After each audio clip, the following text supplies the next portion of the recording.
Pues nada, ahora te toca a ti. Muy bien, pues es mi turno. Tengo que decir que llevo mucho tiempo esperando este momento. Estoy tan nervioso que no sé si acabaré. No sé si ya me ha costado empezar, espero acabar, pero cuando toque. Bueno, pues nada. Vamos a cambiar un poco. Parece que vamos a cambiar un poco. Al principio parecerá que cambiamos la temática, pero en realidad lo que vamos a hacer es presentar e introducir un nuevo tema, un nuevo concepto, porque como decía Víctor, va a converger al final en algo realmente poderoso.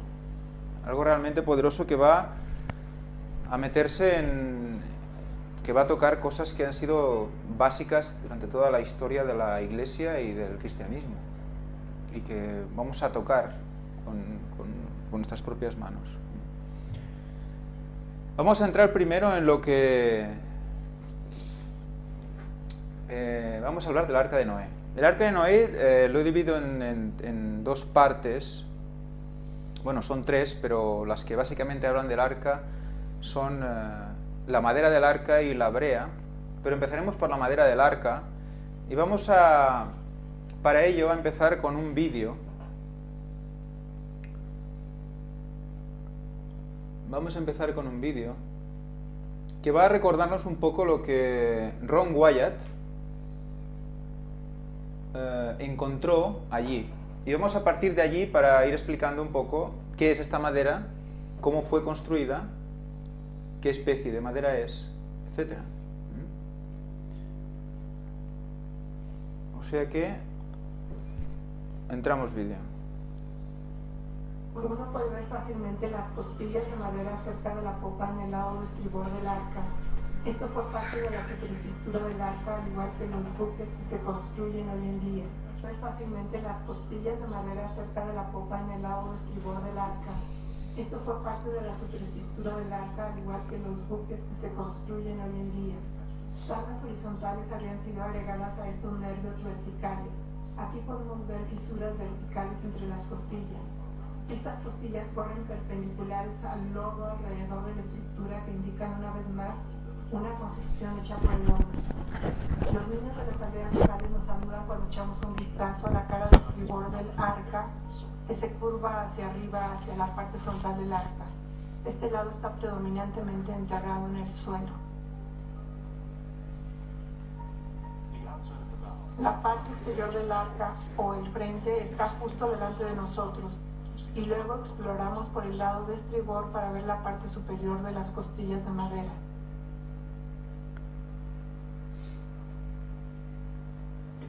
A lo lejos se puede ver el monte Ararat y el Ararat menor. Ahora tomamos una vista panorámica a babor del arca cerca de la popa. Este lado está menos conservado, pero podemos ver una gran parte de las costillas de madera en posición de firmes. Ha sido bellamente conservada y ha mantenido la curvatura del casco.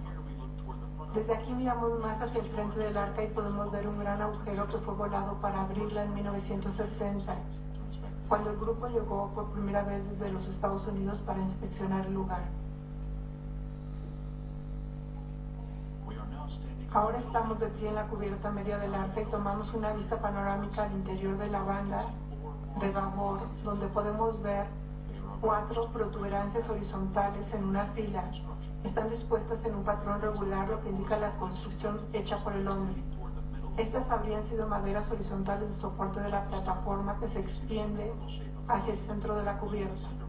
En la popa podemos ver la forma simétrica de la embarcación, incluyendo el montículo central, donde las cubiertas se han venido abajo, una encima de otra. Continuando la inspección de la popa, podemos ver 5 objetos en una fila a lo largo de la zona del puerto interior de la cubierta. Estos han sido medidos a intervalos regulares y parecen ser los postes verticales que habrían apoyado la cubierta.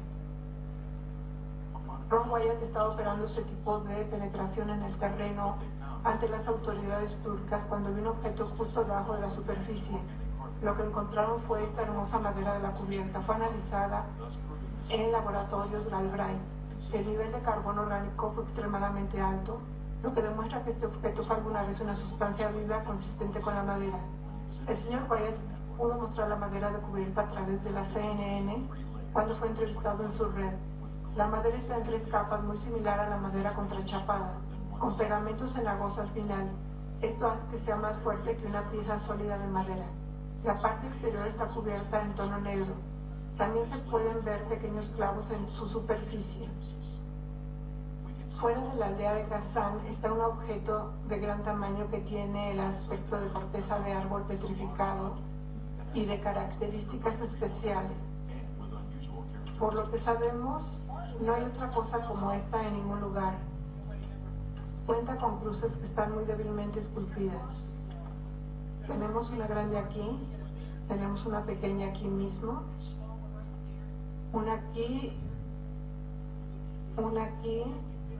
y es cada vez más difícil verlas cada año.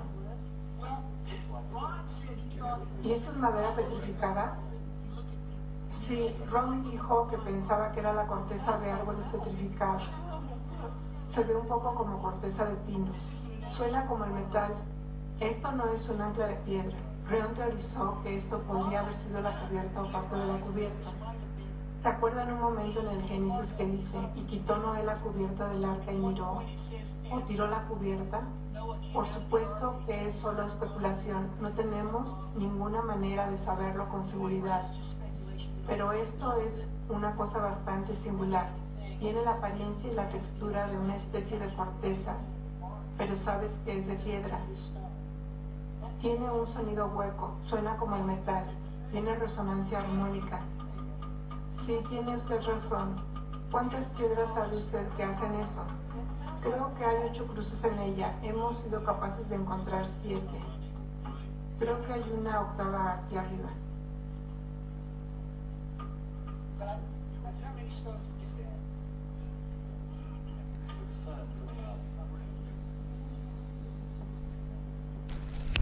He querido pasaros este vídeo antes para recordar lo que ya habíamos mostrado en las conferencias ya hace mucho tiempo sobre el descubrimiento del Arca de Noé por parte de Ron Wyatt. Quería mostraros sobre todo la parte en la que veis la disposición de las costillas. Él recoge una muestra y esta muestra es analizada. Vamos a recordar lo que es o cómo describe la Biblia el momento del diluvio.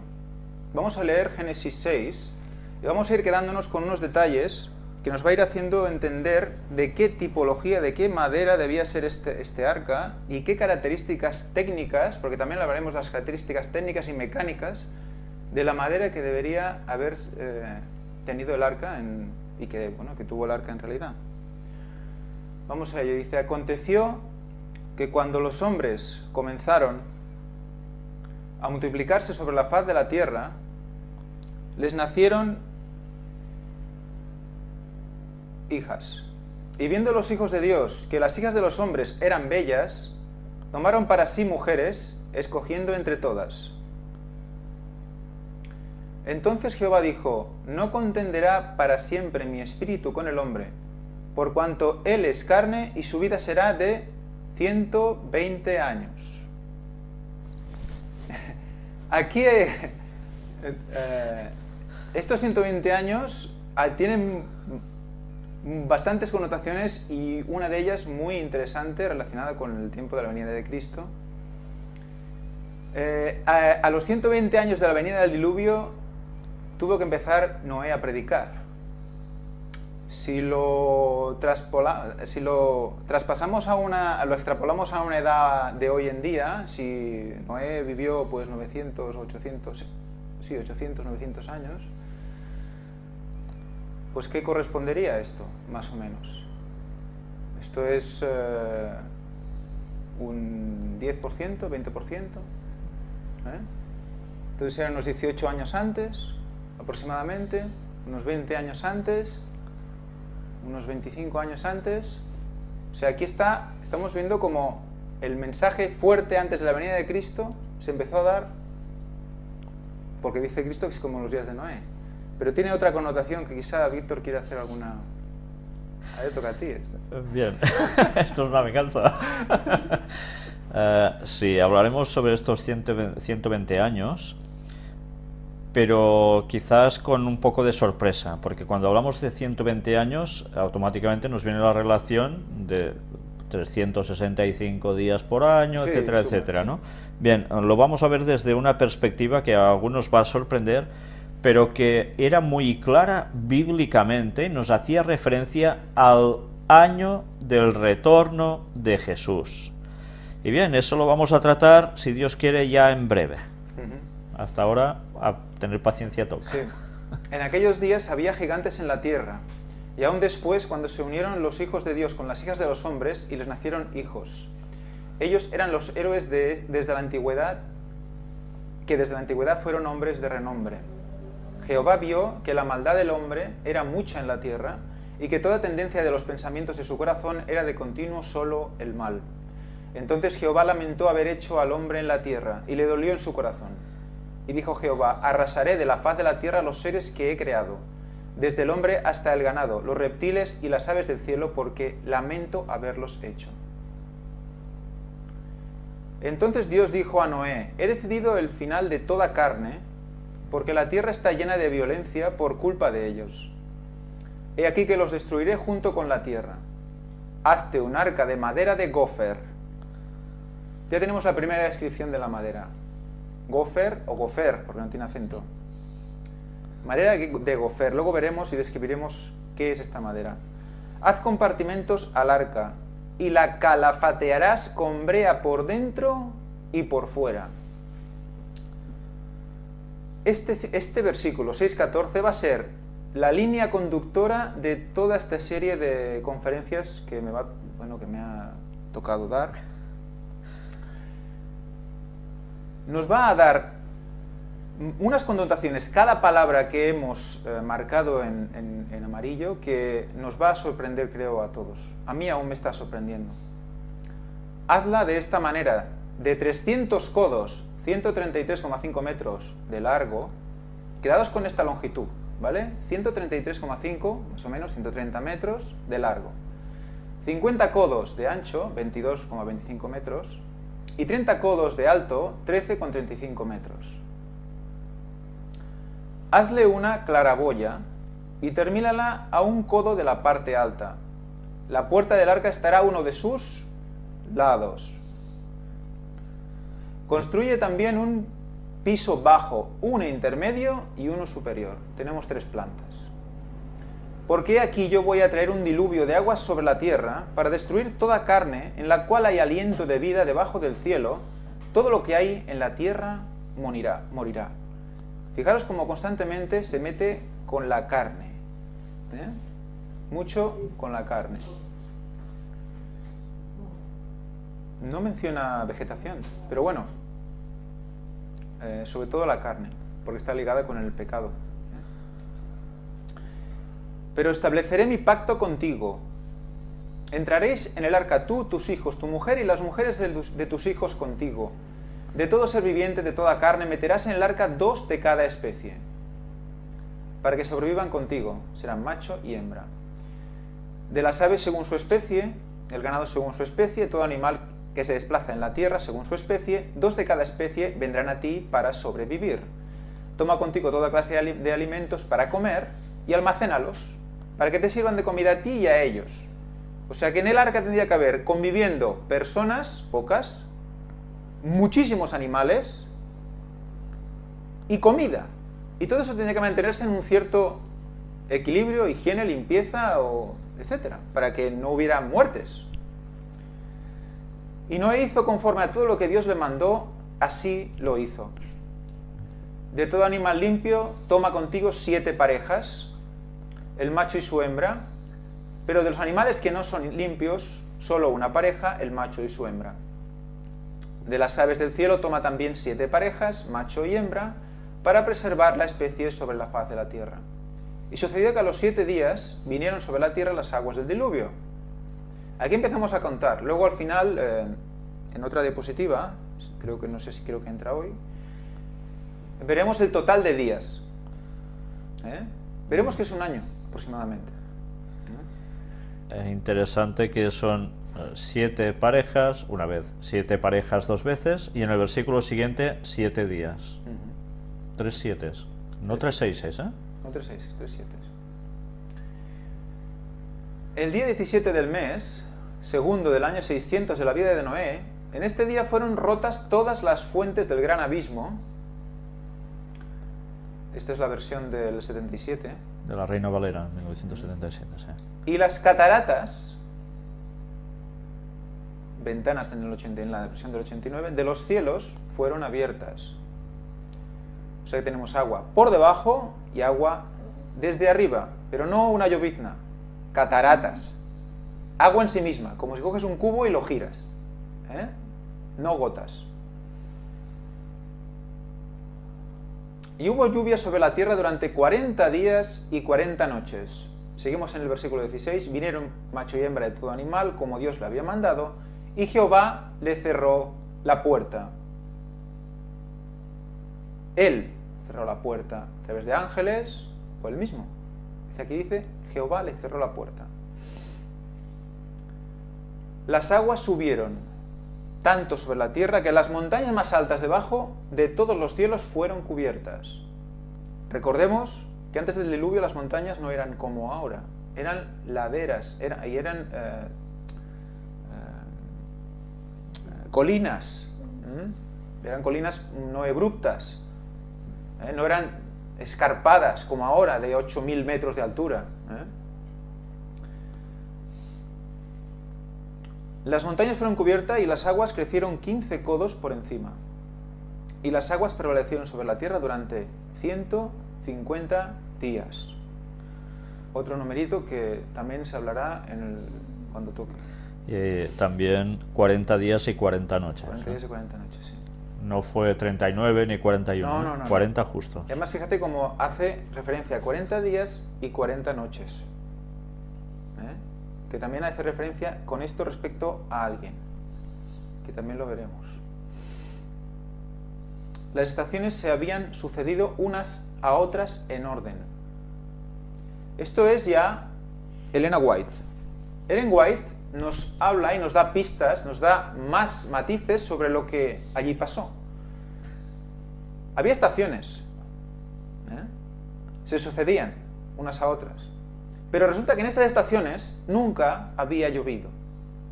Nunca había llovido. La tierra había sido regada por una niebla o el rocío, que eso en la Biblia también lo podemos encontrar. Está extraído de Patriarcas y Profetas. Patriarcas y Profetas, sí. Torrentes de aguas brotaban de la tierra con fuerza indescriptible, arrojando al aire a centenares de pies macizas rocas que al caer se sepultaban profundamente en el suelo. Imaginémonos la situación. Aguas por el suelo, aguas por el cielo, y resulta que había rocas que salían volando y caían y se incrustaban. O sea, que eran grandes rocas de gran peso. Imaginaros la construcción del arca, imaginaros la madera del arca, cómo debería ser para resistir todo esto. ¿Qué características debe de tener? Lo veremos. Ya no recuerdo si hoy o el próximo día. Vamos a empezar primero con el Génesis 6:14, que es la que hemos dicho que sería el hilo conductor de todas las conferencias. Hace un arca de madera de gofer. Haz compartimentos al arca y la calafatera escombrea por dentro y por fuera. Vamos a concentrarnos en gofer. Un detalle interesante, haz compartimentos al arca.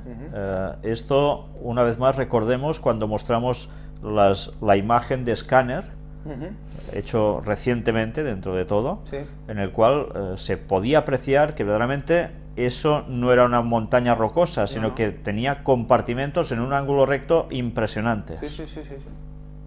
Hecho en todas direcciones y realmente coincidían las paredes. Gofer, aquí me ponen acento. De una raíz que no se usa, que probablemente significa alojar. Un tipo de árbol o madera. como usada para construir. Aparentemente ciprés, gofer. Fijaros que está ligado a alojar, está ligado a una construcción, no está ligado, parece ser, a un navío. Era hecha para alojar.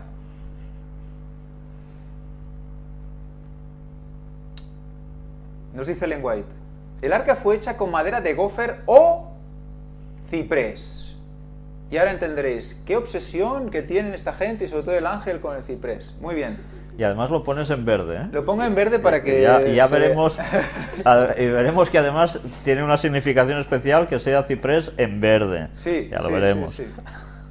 El arca fue hecha con madera de gofer o ciprés, que duraba cientos de años sin deteriorarse. Ya vemos un detalle de por qué ciprés. Vemos un detalle. Era una construcción de gran resistencia, que la sabiduría del hombre no podía inventar. Luego veremos detalles de la construcción. Y dices, eso no sé. ¿Cómo debía ser? ¿Cómo debían construir? Para que el hombre, con la capacidad que tenía entonces, no pudiera inventarlo.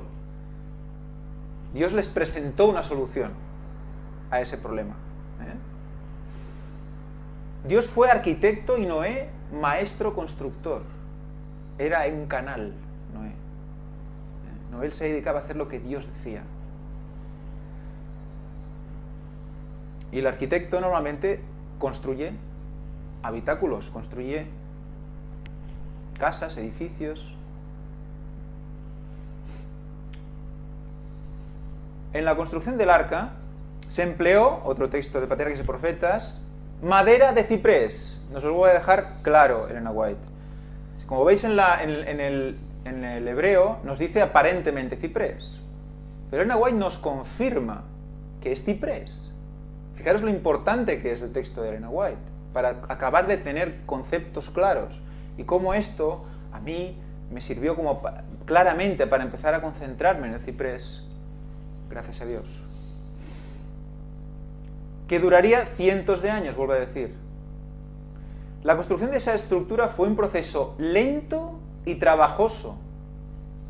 Recordad, 120 años antes, le dijeron a Noé, empieza, predica y construye, hacía las dos cosas a la vez.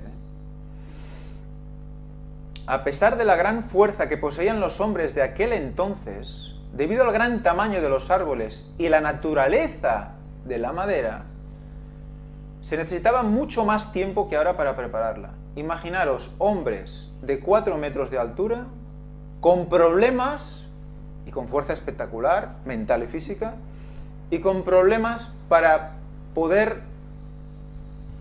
pues, modelar, trabajar, cortar estos árboles, esta madera, ¿cómo debería ser?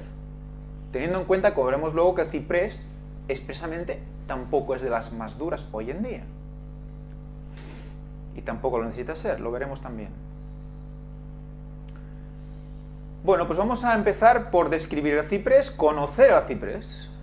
Vamos a empezar un poco de... vamos a hacer un poco de botánica, bueno, aplicada, aficionada. Yo soy biólogo, pero soy de bichos, no soy de árboles, por lo tanto me cuesta un poquito, pero bueno... bueno, como hay lo que sí, bichos en los árboles, bichos en más los o árboles, menos. También tengo que deciros que yo personalmente me dedico a estudiar estructuras de madera. Casualmente, puede ser. Toda mi vida laboral está alrededor de la estructura de madera.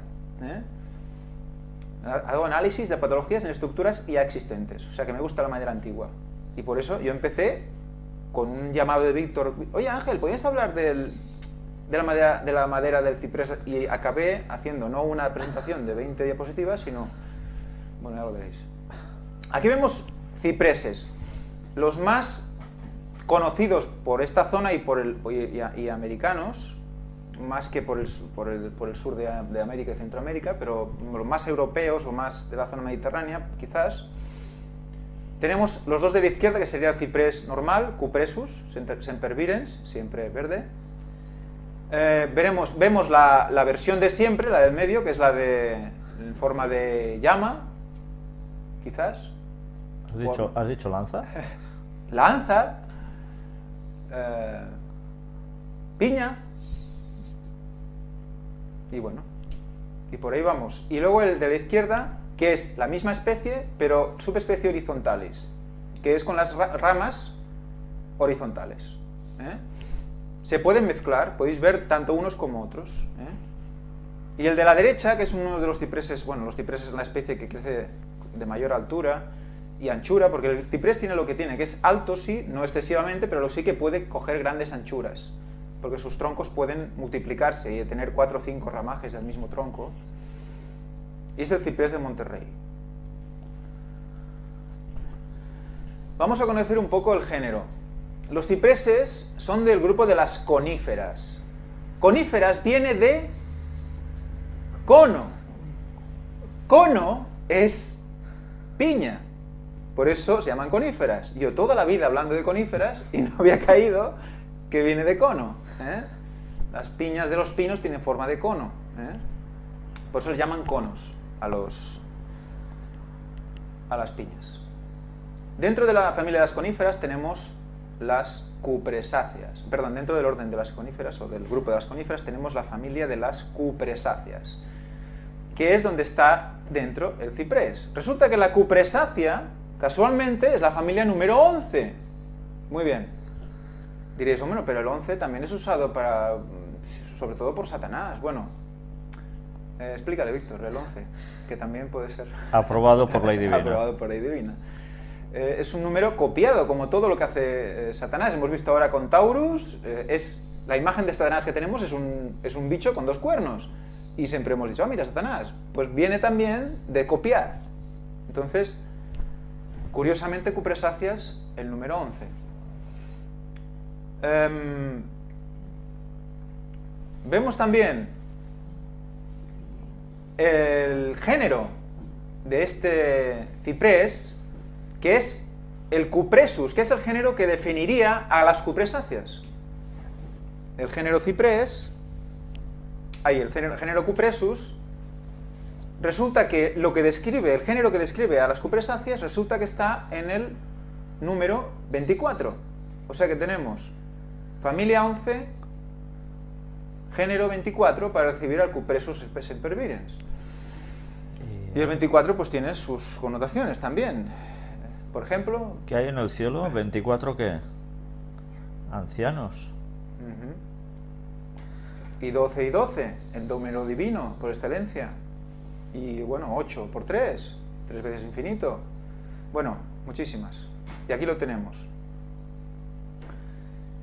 Y el género Cupressus, por ahora incluye también a otros géneros muy interesantes, que bueno, quizás luego salen, no recuerdo ahora si salen o no, pero sobre todo es el Cupressus. Y luego veis aquí a la derecha, hay una relación de las cupresáceas, según una filogenética,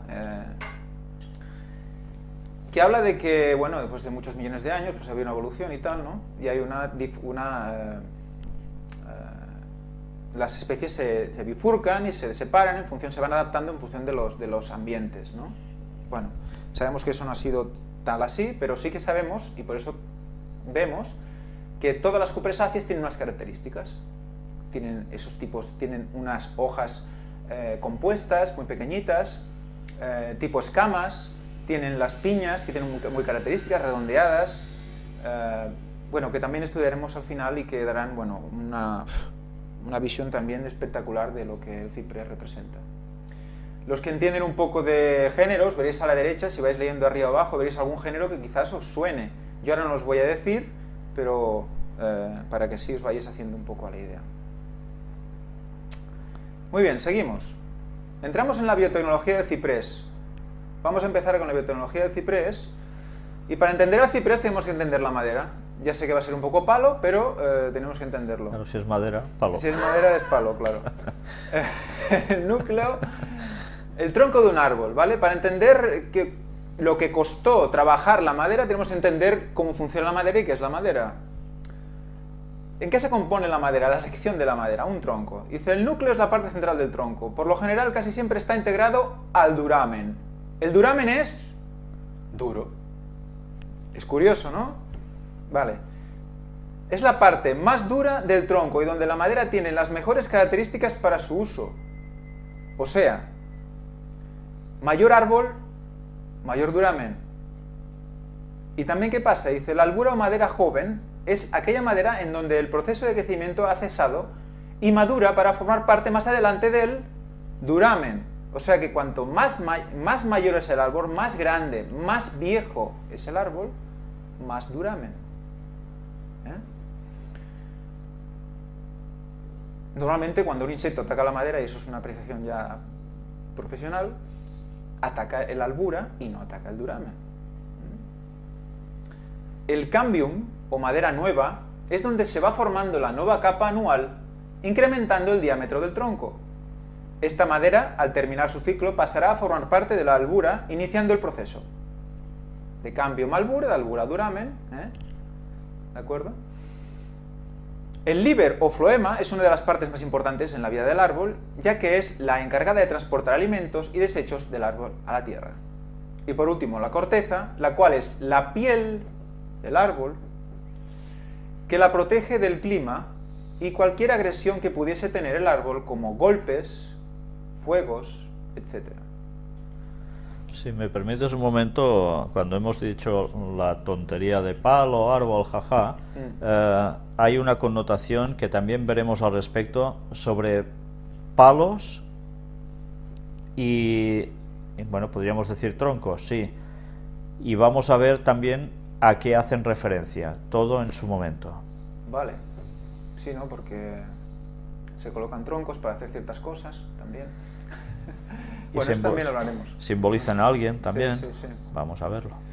Vale, pues aquí tenemos lo que hemos dicho, el núcleo, el duramen, la albura, el cambium, donde están en las células. Aquí tenemos el cambium justo entre el líber y la albura, de donde crece tanto hacia la corteza como hacia la albura.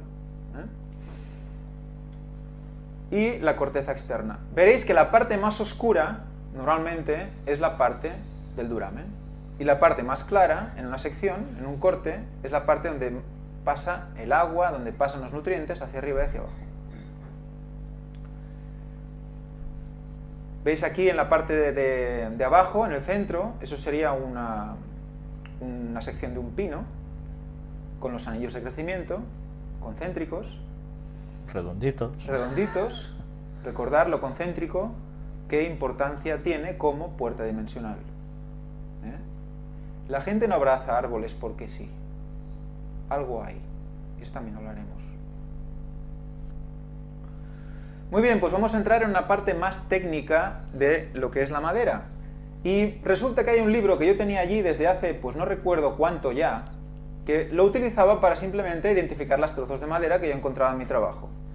Me dediqué a buscar el ciprés en este libro. Y la verdad es que me llevó a... Ponía cosas que no ponía de otras maderas.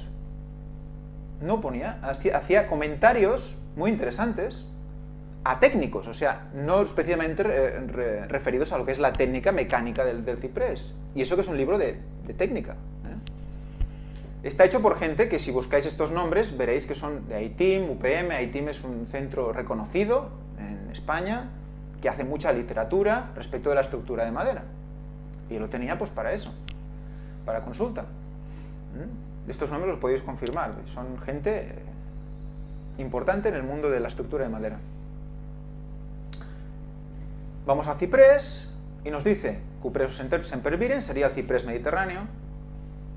Es una especie originaria de Asia Menor, pero que se ha extendido por toda la zona mediterránea. Sus masas forestales son escasas hoy. Fijaros, originaria de Asia Menor. ¿Dónde es Asia Menor? Asia Menor, Pequeña Asia, es un nombre habitualmente dado a Anatolia. Constituye la prolongación occidental de Asia. Se corresponde a los 2/3 occidentales de la porción asiática de Turquía. Esta península está limitada por el Mar Negro al norte, Georgia al noreste, el altiplano armenio al este, la Mesopotamia al sureste, el Mar Mediterráneo al sur y el Mar Egeo al oeste. Es decir, es la parte que contiene del continente asiático que limita con el Mar Mediterráneo y llega desde Turquía hasta Israel. De allí es originario según el conocimiento actual, el ciprés. O sea que en lenguaje bíblico, una vez el diluvio se da, allí se origina la colonización del ciprés. ¿Y dónde está el arca? En Turquía. Luego veremos un mapa. Interesante, Turquía, Israel, Ujú. dos puntos de conexión claves, Sí. pero es que en la diapositiva anterior dice también hasta dónde ha llegado eso. Es que creo que lo vamos a ver. Y Como por ejemplo aquí. dice 2 lugares de la península ibérica. Ah, bueno. Pero, ¿dónde? ¿Aquí? No, era en otra diapositiva que has mostrado. Aquí. Esta. Bueno, nombres vernáculos. Chipre y Necosta. Ajá, Pues son los nombres del ciprés aquí en España. ajá. ¿Vale? Es como en catalán Chipre, en vasco Necosta. Me consta en... Vale. ¿Vale? Que además veremos que los bosques más bonitos de cipreses están en el País Vasco. Bosques naturales, ¿eh? Bueno, pues vamos a ir siguiendo con el tema. Asia Menor. Si miramos más abajo, voy a leerlos todo lo que pone en la parte de abajo, los cipreses de la Catedral de Sigüenza. Bueno, esto es en la web donde lo hemos sacado, pero verás, etimológicamente las palabras cupresus o ciprés vienen de la cultura griega, atribuyéndose a los términos Kipros, isla de Chipre. Fijaros en Chipre porque al final va a ser un dato increíble Chipre. O Kiparisos, joven pastor amado de Apolo, al que éste convirtió en ciprés, no pudiendo consolarlo de haber dado muerte a su ciervo predilecto. Fijaros como también vemos como ya la mitología empieza a coger el ciprés como relacionado con los dioses. Eso lo veremos más adelante, ¿eh? Pero bueno, os doy una pincelada. El género Cupresus se encuentra en el Jurásico Medio, o sea, antediluviano probablemente, en el Sinaí. En el Sinaí ya teníamos cipreses. En el Paleoceno y Eoceno en Inglaterra. Fijaros los puntos, ¿eh? Estamos... Oligoceno en Centroeuropa. Mioceno y Plioceno en Europa y norte de África. ¿Eh? Estamos en esta zona, ¿vale? Pero resulta, luego veremos más adelante, que no es solo aquí. El ciprés es propio de las montañas semiáridas del este y sur de la región mediterránea. Propio del este y sur del Mediterráneo. Norte de Irán. Luego veremos dónde caen estos sitios. Tauro meridional, Anatolia central, Líbano, Siria, Chipre, Creta, islas del sur del Egeo, sur de Grecia, Cirenaica, Túnez y Marruecos. Actualmente el ciprés abunda en todos los países circunmediterráneos, introducido con fines principalmente ornamentales, ¿eh? Típico ciprés de los cementerios. Hace gracia porque, claro, en catalán, Chipre ya denota mucho el lugar de Chipre, ¿no? Sí, sí. Un habitante, ¿cómo lo diríamos? Un habitante de Chipre en Chipriota. catalán. No sé en catalán cómo es chipriota. Pero ya enseguida denotamos que vamos a esto, ¿eh? Sí, Es muy clara, es que el nombre, la palabra. Sí. Es muy interesante. Y aquí veis lo que es Asia Menor, lo que se consideraba Asia Menor, como coge Canaán, lo veis más abajo, y Egipto. Porque no puede ser uno sin el otro, ¿eh?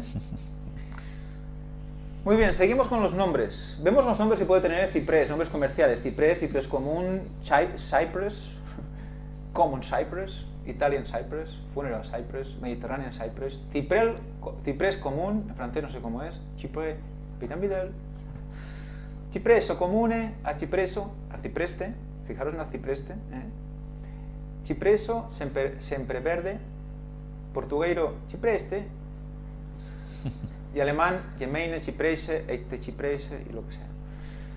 Fijaros en la nota de abajo, dice, el origen de la palabra ciprés proviene de la isla griega Kipros. Esto lo pone en un libro de técnica de madera, ¿eh? Un libro aburridísimo de técnica de madera. Bueno, a mí me gusta, ¿no? Es muy interesante, pero quiero decir que solo hay números de cuándo la madera, cuando se rompe, cuando aprietas y tal, y cuando se lija, qué le pasa y cuando las unes. Allí, esto, ¿eh? ¿Y por qué del ciprés y no de otras? Porque estuve buscando del cedro, del pino, de otras que también salen en la Biblia. para ver si realmente de ellas también hacía algo. Y no, solo de esta. Es que el escritor no sabía que esto lo escribió para ti en estos Ahí, momentos. ahí. Y que a su vez probablemente procede de la voz semítica copper, que significa resina. Aquí empezamos a ligar algo, vemos como también aquel... bueno, eso lo dejo para luego, porque si no... Significa resina. Quedaros con este concepto también, la resina del árbol. Muy bien, esto está sacado de árboles y arbustos de España peninsular. Ellos lo cogieron de aquí. ¿Y de la Biblia qué vamos a ver? Vamos a ver que en la Biblia también nos habla de algunos de cipreses. No he puesto todas las citas, solo algunas que nos hacen connotación a cipreses para construcción, por ejemplo, de barcos, ¿no? En Ezequiel hay palabras para Tiro de Dios a través del profeta Ezequiel, refiriéndose al esplendoroso de sus barcos. Dice 27:5: de cipreses del monte Senir fabricaron todo su maderaje, tomaron cedros del Líbano para hacerse los mástiles.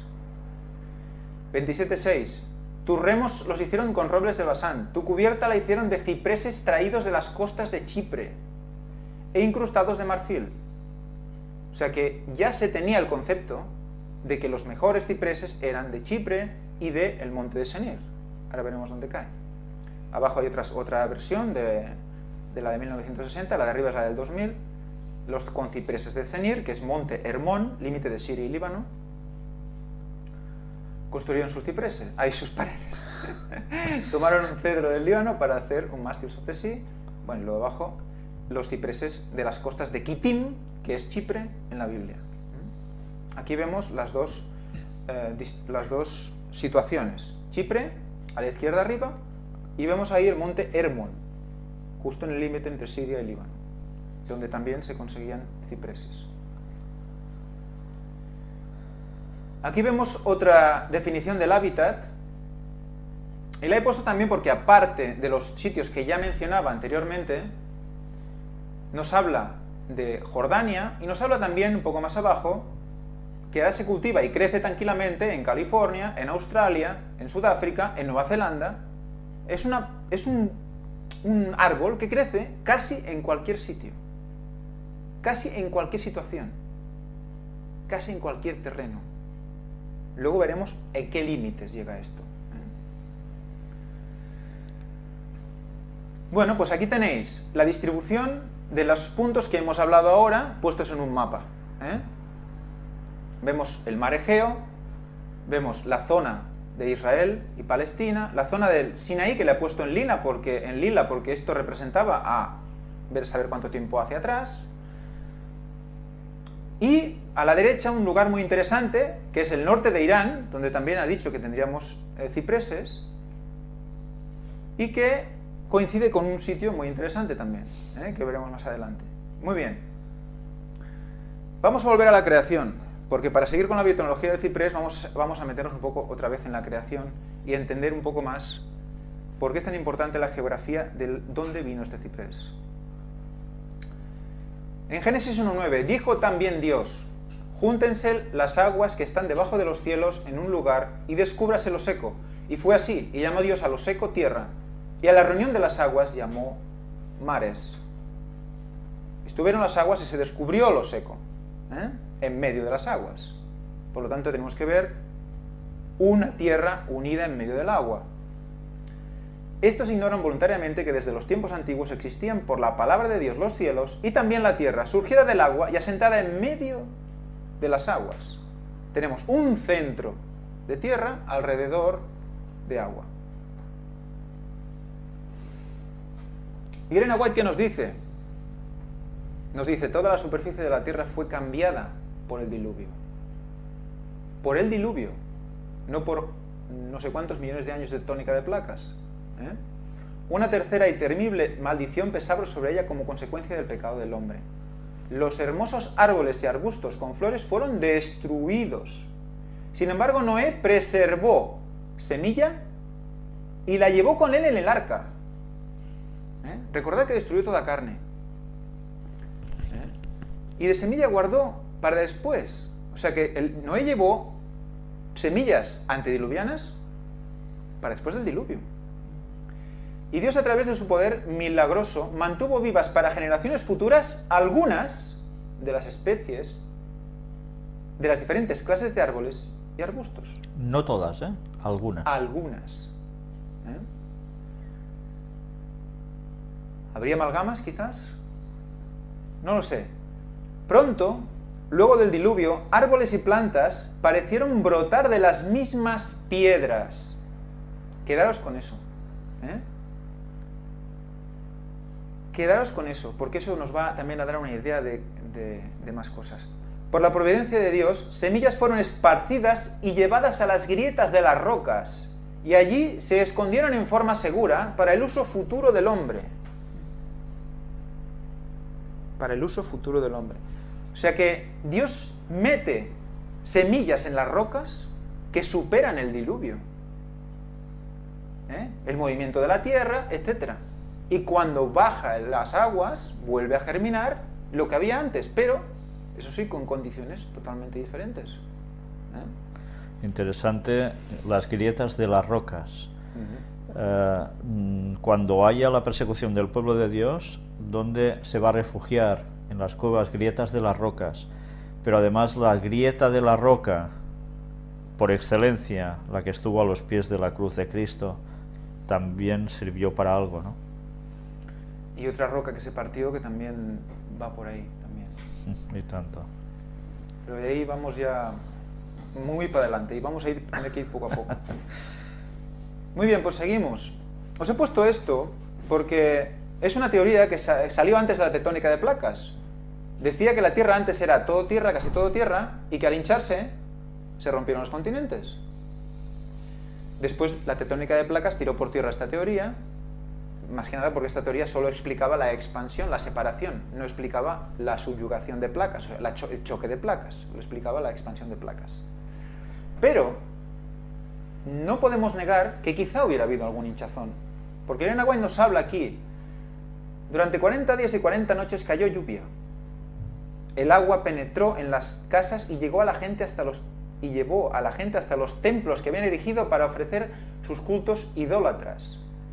¿Dónde debían estar estos templos para que fueran a refugiarse en ellos de agua que estaba en el suelo y que crecía? Pues en un lugar bastante alto. Pero los templos fueron arrasados, la corteza del planeta se rompió y el agua acumulada en el vientre de la Tierra irrumpió en la superficie. Enormes rocas fueron arrojadas por el aire. Intentemos imaginarnos como el agua a presión hacia la superficie. O sea que no es ninguna tontería pensar en la posibilidad de que se hinchara, no sé si luego bajara otra vez o no, pero que hubiera como una especie de semi-explosión.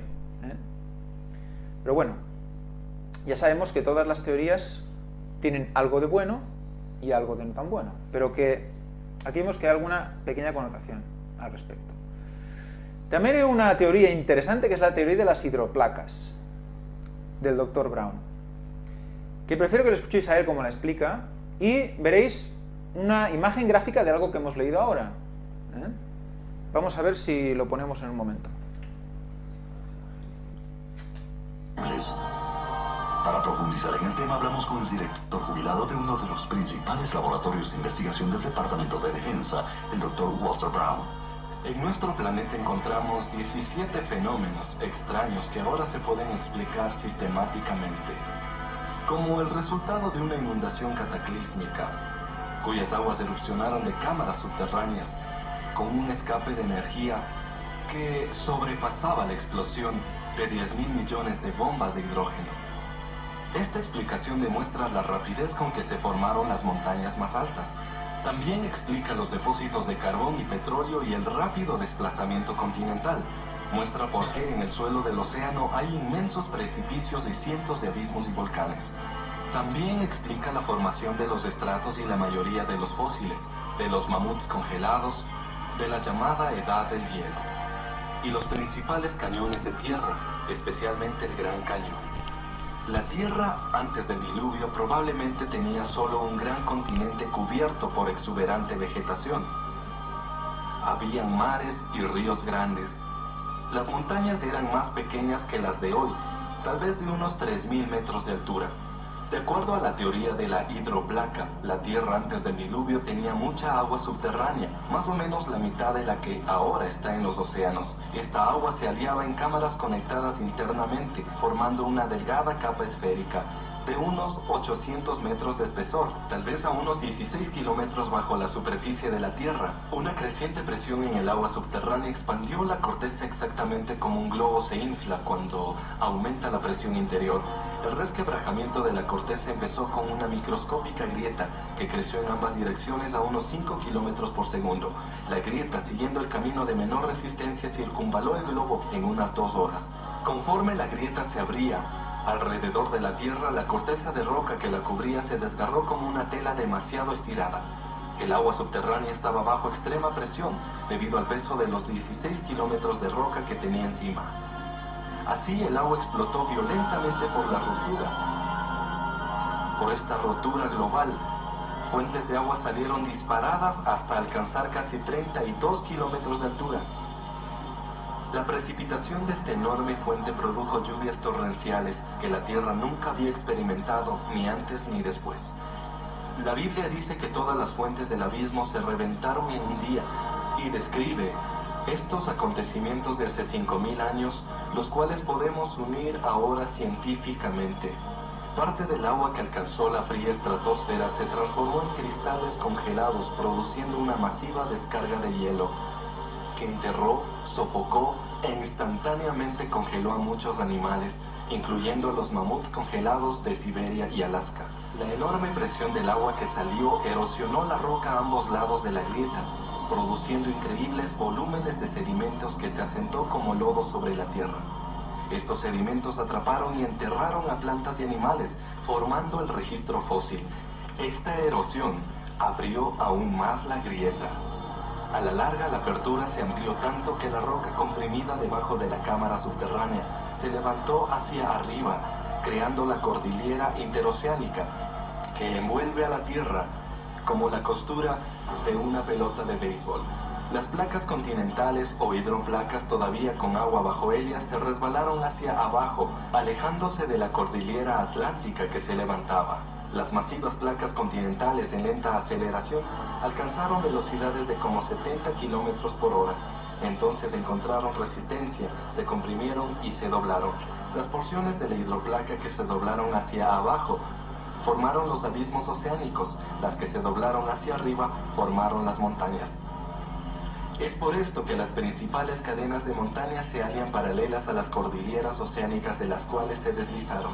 La hidroplaca, al deslizarse de las cordilleras oceánicas, abrió cuencas en el fondo del océano en donde se retiraron las aguas del diluvio.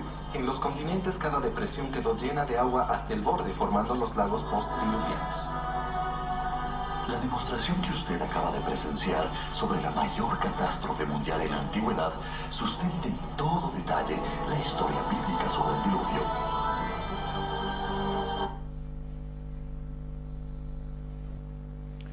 Bueno, acabamos de ver algo realmente interesante.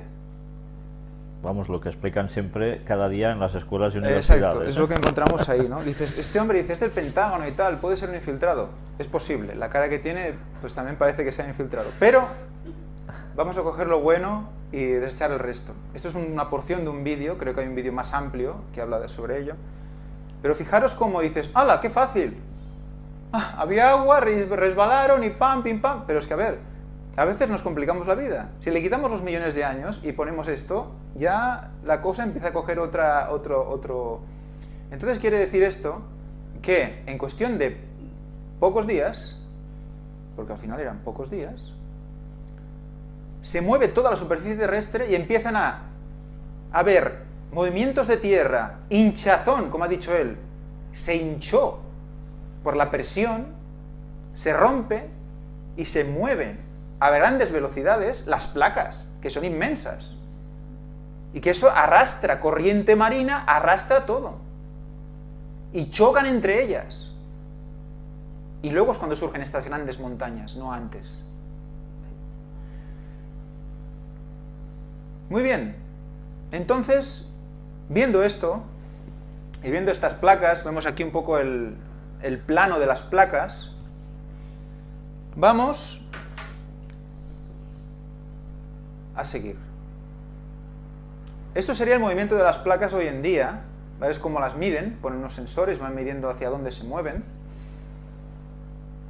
Veis un poco el jaleo que hay aquí, unas van hacia un lado, otras hacia el otro, y cuando chocan, pues ahí salen las montañitas y los fosos. Aquí tenemos las placas de nuevo. Fijaros sobre todo en una placa que hay encima de la placa africana, aquí a la derecha, que es una placa pequeñita, que es la placa árabe, que coincidiría con la zona donde estamos todos, ¿eh? Israel, bueno, está el tema potente, Israel, el Palestina, el Arca, etc. Ver aquí el movimiento, bueno, yo lo he puesto porque es muy curioso que sea justo aquí un movimiento espiral de las zonas de placas, ¿eh? Las tectónicas tienen un movimiento en espiral, bueno, en círculo, ¿eh? Aquí se junta el choque de la placa africana con la asiática y luego la arábiga se separa y empieza a moverse hacia la derecha y genera pues este movimiento de fricción y a la vez círculo, ¿eh? La escisión entre la placa africana y la arábiga es el Mar Rojo. El Mar Rojo, el Jordán y el Mar Rojo es la fosa más profunda del mundo. Y en esa fosa más profunda del mundo resulta que hay un paso en medio del Mar Rojo donde los israelitas atraviesan el mar sin problemas. ¿Cómo es eso posible? Para Dios no hay nada imposible. La fosa más profunda del mundo. Pues ahí la tenemos. Elena White, Historia de la Redención. Dios le dio las dimensiones exactas del arca e indicaciones definidas con respecto a cada detalle de la construcción. En muchos sentidos no se asemejaba a un navío, sino más bien a una casa cuyo fundamento era como un barco para que pudiera flotar sobre el agua, no navegar. Fijaros con todas las condiciones que hemos explicado, cómo se puede navegar. Ahí se tiene que aguantar como sea, ¿eh? Y recordemos que los ángeles aguantaban el arca para que no se tumbara. Arquitecto Dios, arquitecto Dios, maestro constructor Noé, o sea, guiado por Dios para construir algo, y resulta que luego además tenía que ser vigilado por los ángeles para que no se destruyera. Fijaros qué debía aguantar eso, ¿eh? No había ventanas en las partes laterales, o sea que si alguien dibuja un arca con ventanas, mal lo tenemos. Tenía 3 pisos de altura y la luz que recibía provenía de una ventana que estaba en el techo. La puerta estaba al costado, aquí ya no dice lado, dice costado, interesante. Bueno, aquí tenemos una imagen más cercana del choque entre la placa africana y la placa asiática, euroasiática, que cae justo debajo de Chipre. Chipre quedaría en la parte norte. Y aquí quedaría el arca, ¿eh? Entonces, tenemos lo que hemos visto antes, todo el jaleo de cipreses aquí que se generan aquí y el arca justo o muy cerca de la zona donde en esencia volvieron a crecer los cipreses. Por lo tanto, hemos visto toda la superficie de la tierra fue cambiada por el diluvio. Semillas fueron esparcidas y llevadas a las grietas de las rocas. No se asemejaba a un navío, sino más bien a una casa cuyo fundamento era como un barco para que pudiera flotar sobre el agua. ¿Qué nos lleva todo esto? Las semillas en las rocas. Por lo tanto, cuando se movieron las rocas, ¿qué se movieron? Las semillas. O sea que tenemos los mismos árboles de la época antediluviana en sitios diferentes, pero en la misma tierra. El arca no navega, flota, y hemos visto que la tierra se movía a gran velocidad, arrastrando corriente hasta todo. ¿Se movió también el arca con la tierra? Eso no lo podemos saber, ¿vale? Eso no lo podemos saber, no lo puedo saber.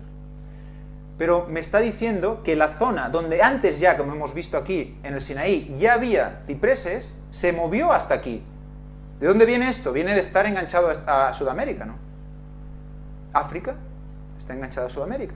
Se abrió y luego se pega contra Asia. Se movió todo eso en pocos días, ¿eh?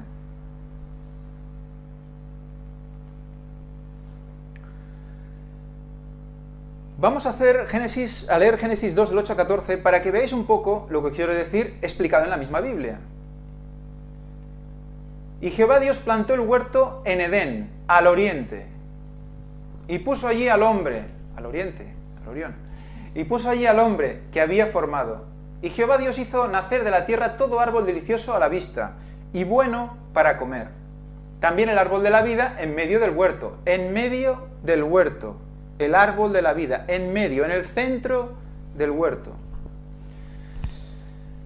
Y el árbol de la ciencia del bien y del mal. Y salía del Edén un río para regar el huerto, y de allí se repartía en 4 brazos. Fijaros ahora, el nombre de uno era Pisón. Este es el que rodea toda la tierra de Havila, donde hay oro. Fijaros que Moisés aquí está describiendo una tierra que él conoce en ese momento. O sea, que está describiendo el lugar del diluvio, el lugar del Edén, en un lugar donde ahora, después del diluvio y el movimiento de tierra, estaría el Edén. No está describiendo el Edén donde estaba antes del diluvio, sino donde estaría ahora. Y el oro de aquella tierra es bueno. De ahí también bedelio y ónice. Lo veremos qué quiere decir cada una de estas. El nombre del segundo río era Gihón. Este es el que rodea toda la tierra de Cus, otra tierra que ellos conocían. Y el nombre del tercer río es Hidekel, Tigris. Y este es el que va de oriente al oriente de Asiria. Y el cuarto es el río Éufrates. ¿Os suenan estos 2 ríos? Son ríos de Europa hoy en día, que aún están y estaban cuando Moisés. Pues hasta esos ríos están delimitando el Edén. O sea que allí, en la placa arábiga, estaba el Edén. Y también los cipreses. Y también el arca. Todo allí mismo. Cuando el hombre fue echado del Edén hacia el oriente y se asentó, y empezó a hacer poblados, etc., se quedaron cerca de allí para luego también por allí hacer el arca y con los árboles de la zona y... Bueno, ya veis por dónde voy un poco, ¿no? Esto simplemente es un poco, esto que estáis viendo ahora, son teorías sobre los posibles ríos de estos 4 ríos, cómo se debían repartir. Evidentemente son garabatos hechos por diferentes personas, que bueno, los he puesto para que veáis cómo hay mucha imprecisión y no sabemos exactamente cómo fue esto realmente, ¿no? Pero sí que el Tigris y el Éufrates ahí están, ¿no? ¿Estos ríos debían existir entonces en el Edén? ¿O simplemente cogió estos ríos como referencia para señalar dónde estaba el Edén hoy? Muy bien. Pues simplemente hay todo tipo de teorías, que si el Edén estaba aquí, en el confluencia de los 4 ríos, estos 2 ríos, Gihón y Pisón, se los imaginan que podía estar ahí, etc., ¿no? Y esto pues sería una idea bíblica de cómo se repartían estos ríos. Bueno, suponiendo que, ya te digo, estuvieran también antes del diluvio, ¿eh? Sí, un segundo. Bueno, pues seguimos con Génesis 2:12. Génesis 2:12, que es aquel trozo que os he dicho, y el oro de aquella tierra es bueno. Hay allí también bedelio y ónice. Dices, ostras, interesante. ¿Por qué nos dice concretamente estos 2? Supongo que habría más minerales en esa tierra. No sé si solo es bedelio y ónice, pero curiosamente esos 2. Busco en la interlineal qué es bedelio. Y busco en la interlineal y me sale, y oro de la tierra, el aquel bueno allí, resina y piedra de ónice. O sea que bedelio es resina. Quedaros con la resina porque nos va a dar mucho juego al final y nos va a poner, bueno, a tope con todo esto. Ónice. Bueno, bedelio. Si lo buscamos ahora en el diccionario nos dice gomorresina, de color amarillo, gris o pardo, olor suave y sabor amargo, procedente de árboles burseráceos que crecen en la India, en Arabia y en el nordeste de África. Este es el árbol típico donde sale la goma típica de, creo que hasta de los chicles, ¿eh? La goma. Goma arábica. La goma arábica, pues viene de este árbol, ¿eh? Fijaros la connotación de goma para pegar, de resina para enganchar, también, ¿eh? Ónix o ónice, del griego. Es una piedra básicamente negra. Y es un tipo de, una variedad de ágata, nos dice allí. Óxido de silicio, etc. ¿Y el ágata qué es? Concretamente, el ágata es un mineral que está formado de esta manera. ¿Veis la disposición como en anillos? Parecido a un árbol, Y nos dice que ágata, en su etimología e historia, veis aquí las fotos y os puede empezar a pensar en algo. El nombre de ágata proviene del río Áchates, actualmente río Dirilio, del sur de Sicilia, en Italia, donde se dice que se encontró la primera de estas piedras. El ágata fue venerada por los antiguos y se le consideraba como la piedra de la ciencia. Se creía que el ágata de la India era el mejor remedio para las enfermedades de los ojos, y que el ágata egipcia era muy efectiva contra las mordeduras de arañas y picaduras de escorpiones. Las ágatas de Alepo, en Arabia, recibieron el nombre de ágatas de ojo. Pero justamente las de Arabia, no las de Italia, ni las de... No, las de Arabia. Ágatas de ojo, debido a que parecían pupilas rodeadas del iris. Fijaros en la derecha, es que son ojos. Eran muy estimadas y se usaban como los ojos en las imágenes de los dioses. También se han encontrado en las cuencas oculares de las momias del Viejo Egipto. En el Islam las ágatas también son piedras muy preciosas, según la tradición. Un anillo de ágata, por ejemplo, protege a su portador de ciertos percances, le garantiza longevidad. Bueno, a menudo para comercializar las ágatas se tiñen para resaltar el dibujo, bueno, etc. Fijaros también, qué curioso, que ónice signifique, bueno, no significa ojo, pero que tiene la consideración de ojo como piedra y utilizada para poner ojo a los dioses, justo en medio del Edén. Bueno, pues nada, ¿qué conclusiones llegamos con todo esto? Porque claro, dices, bueno, macho, qué pesado, aquí para allá, venga, que si diluvio, que si no sé qué, el ciprés, bueno. En Génesis, Moisés describe los ríos y las localidades como del tiempo presente y en su tiempo, unos 800 años después del diluvio, y menciona el Tigris y el Éufrates, allí a donde ahora se ubican. Por lo tanto, desde entonces hasta ahora tenemos el mismo sitio. Esto plantea varias preguntas, dice, sin H, disculpas. ¿Ha preservado Dios la zona de la creación del hombre? La zona de la creación del hombre, y la ha mantenido siempre identificada, y como centro de todo el mundo, y de sus obras más significativas y gloriosas? Siempre ha tenido ese punto, o sea, traslada Edén de un punto concreto a otro, lo pone allí, y cuando la gente hace mapas, resulta que lo pone en el centro del mapa, y esa zona es el Edén. Casualidad, puede ser. Y es el centro de los conflictos hoy en día, es el centro de la vida política, religiosa, militar, de todo el mundo. Le llaman el ombligo del mundo. Por no llamarle el ojo, ¿no? Muy bien. Transportó la placa africana arábiga, porque van juntas. La arábiga dicen que se separó después. Bueno, no sé cuándo después, pero bueno. Yo creo que fue después de chocar contra la asiática. Es mi opinión personal. Transportó la placa africana arábiga toda el área del Edén hacia el norte hasta chocar con la placa euroasiática. La placa arábiga se forma al separarse de la africana. Al final resulta que el hombre viene de África. Fijaros la imitación. El hombre viene de África. Resulta que Arabia estaba enganchado a África. Resulta que Arabia es el Edén. El hombre viene de África. En la evolución, Satanás dice, pues el hombre viene de África. Curioso, ¿no? Vale. El arca de Noé flotó, no navegó. Cerca de donde fue construida, quizás en el Edén. Y también se movió hacia el norte, porque al moverse se movió todo hacia allí. El arca fue transportada también por los movimientos de corrientes, etcétera, etcétera, por los ángeles, ¿por qué no? Para que cayera justo allí.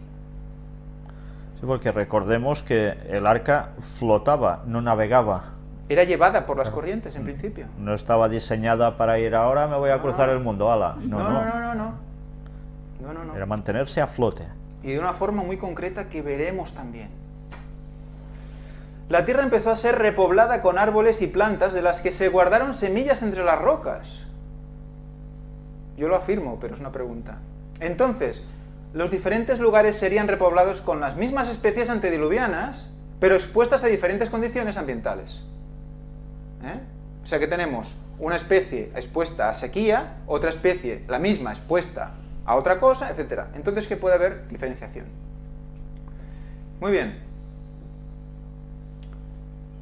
Entonces, tenemos esto con el arca, recordando lo que hemos visto antes, para que veamos ahora un poco más claramente. Los ríos estarían pues más abajo, en la zona de Arabia. ¿Lo veis? Más o menos todo ahí metido. ¿Ves cómo todo confluye allí mismo? Antes y después. Es como si Dios hubiera puesto las semillas allí para dar señal luego al estudio del ciprés y de todo lo que envolvía al ciprés, conociendo que el ciprés es la madera del arca. ¿Veis? Todo allí mismo. Bueno, esto es un tipo de ciprés. Este es un ciprés de Chipre. Creo que el de la derecha sería el ciprés más común, conocemos nosotros, y el del medio sería un ciprés, creo que tipo Monterrey. Pero bueno. Ahora veremos un poco plantaciones, no, bosques naturales de ciprés, porque siempre vemos a ciprés en los cementerios. Pero hay bosques, como antes hubo bosques de cipreses. Esto es la Patagonia. Esto también, ver la forma del ciprés también en forma de llama, gota, lanza, gota también. ¿Vale? Otra plantación, este es de Bilbao, muy bonito, preciosos. La verdad es que cada vez me gustan más. Y mirar este también, Mugarra, también en el País Vasco. Cipreses ahí enganchados, pegados, tupidos, frondosos. Os lo digo también por cosas que leeréis en la Biblia, en relación a algunas adoraciones. Muy bien, y ahora para entender algo de lo que hemos hablado, recordad, semillas entre las rocas. Vamos a ver lo que pone en rojo. El ciprés de la cordillera, Astrocedrus chilensis, que es una especie de las cupresáceas, no es el Cupressus sempervirens, pero es de la misma familia. Tiene una interesante particularidad ecológica, es una especie colonizadora, que se aferra a la piedra con una tozudez admirable.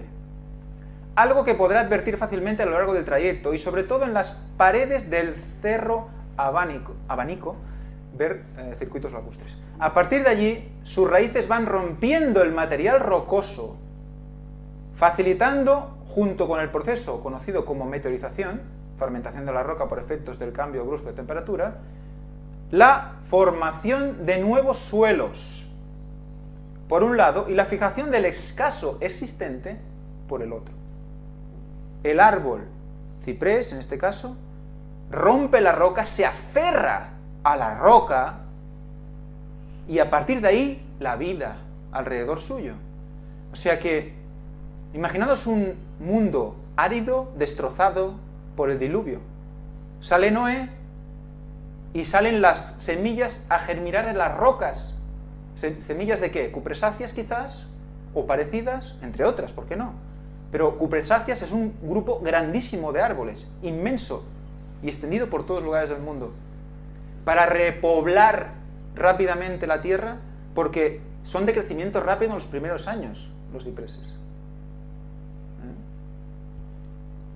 Tengámoslo en cuenta, muy interesante. En esta otra web, espiritugaya.com, bueno, hay webs y webs, ¿no? Pero hay cosas interesantes en cada una de estas webs. Dice: también se emplea para levantar muros vegetales que protejan los cultivos del viento. Eso también lo vamos a ver. En Europa su presencia se extiende principalmente por la zona mediterránea. En América su distribución está por los cordones montañosos de los Andes, hasta 2000 metros sobre el nivel del mar. Se halla por lo general en las laderas de exposición norte. Interesante. Interesante. ¿Por qué? Ya lo veremos. Ya habéis visto cosas del norte. Y después que te iba a hablar del norte ahora. Y creciendo en localidades áridas, suelos pobres y erosionados, corrientemente de origen volcánico. ¿Qué pasó en el diluvio? Se movieron las placas, juntaron explosiones volcánicas también, seguro, de todo. Y se debieron generar ríos de lava que rápidamente se enfriaron para poder generar rápidamente rocas. Fijaros y en esas situaciones crece y se encuentra a gusto. En suelos pobres, no ricos, en suelos humildes, no soberbios. Muy bien. Para entender un poco más el clima antediluviano, porque nos va a ayudar también a entender cosas sobre lo que tenemos aquí hoy en día. Quizás se alargue un poco la charla, lo siento mucho.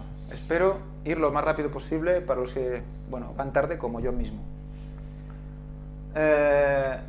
Las condiciones climáticas antes del diluvio. Dice,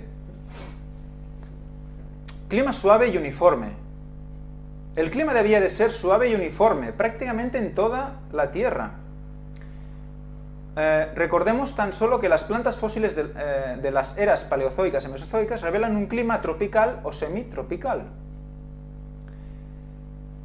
Esos vegetales fósiles, por lo demás, como en el caso de los animales, suelen ser de un tamaño netamente superior al de los representantes actuales de su grupo. Moret ha afirmado que estos no son sino minúsculas imágenes de las formas fósiles arborescentes desaparecidas. O sea, lo que tenemos ahora es minúsculo comparado con lo que había. Minúsculo es minúsculo, no es pequeño, es muy pequeño.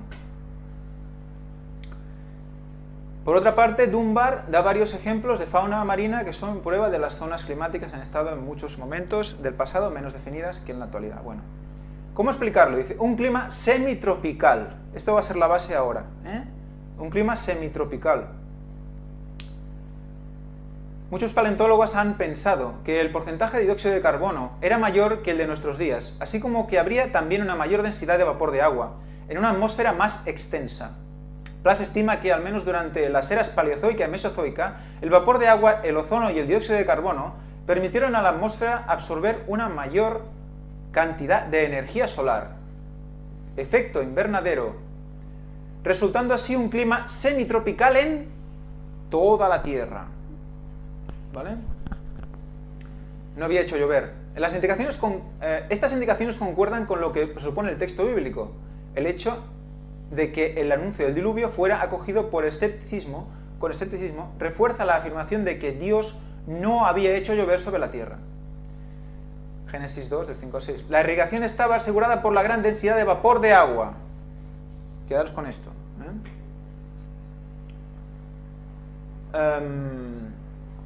Luego con esto dice la elección del arco iris como signo de alianza, garantía de la imposibilidad de un nuevo diluvio, va en el mismo sentido. La presencia del arco iris, imposible antes de la lluvia, testimonia de antemano la regularidad futura del ciclo evaporación-condensación.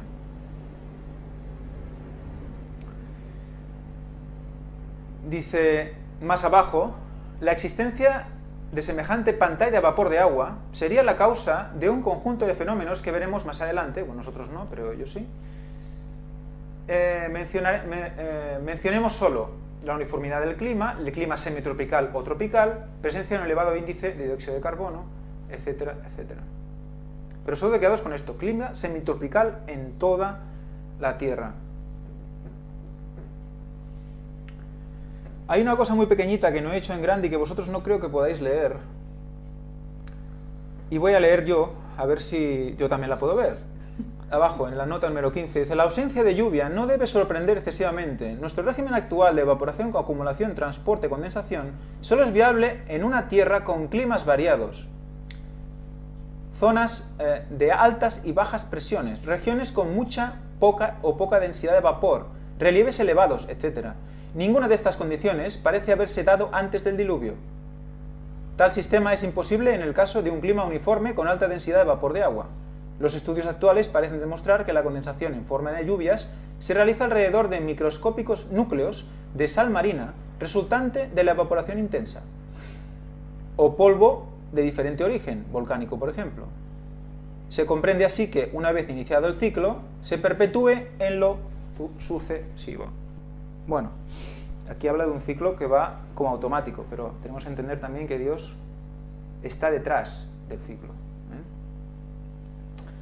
Muy bien, seguimos. Clima semitropical, definición. Es una variante cálida del clima subtropical.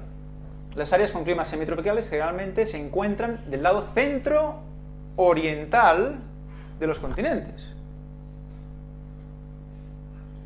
Vale, de acuerdo. O sea que se mueve toda la Tierra, se queda todo como un mejunje, y resulta que el clima que se parece al clima antediluviano está en el centro-oriente de los continentes. Vale. Y la latitud de los trópicos con áreas en ambos hemisferios, pero ocupa mayor superficie en el hemisferio sur.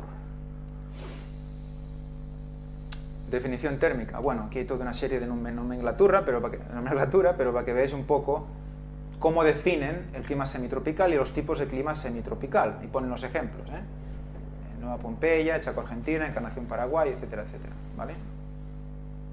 Hay un promedio, veis que es un clima básicamente templado, en invierno frío como aquí, es un clima parecido al Mediterráneo.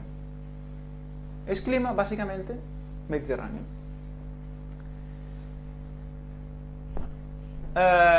Hay unas 6 subdivisiones, semitropical continental, húmedo y semiestépico, y hay una clasificación según Köppen que vamos a estudiar un poco. Dice, la clasificación climática de Köppen, al clima semitropical se lo incluye dentro de los climas de tipo templado mesotermal, letra C.